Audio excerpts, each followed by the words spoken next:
पंचवटी परिसरातील रहिवासी कैलासवासी योगेश विष्णू लचके यांचे शुक्रवारी दिनांक 24 जुलै रोजी अल्पशा आजाराने दुःखद निधन झाले. त्यांच्या निधनामुळे कुटुंबियांसह नातेवाईक व मित्रपरिवारावर शोककळा पसरली. त्यांच्या आत्म्याच्या शांतीसाठी दशक्रिया विधी रविवार दिनांक 2 ऑगस्ट 2026 रोजी सकाळी 8 वाजता रामकुंड नाशिक येथे संपन्न होणार आहे.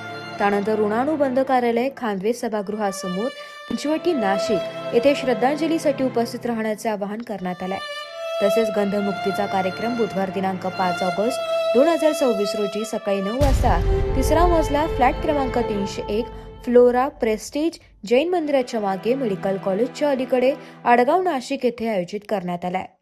कैलासवासी योगेश विष्णू लचके यांच्या पश्चात पत्नी श्रीमती शोभा योगेश लचके, भाऊ नरेंद्र विष्णू लचके, मुलगा मयूर योगेश लचके, नातू विवान मयूर लचके तसेच समस्त लचके परिवार असा परिवार आहे.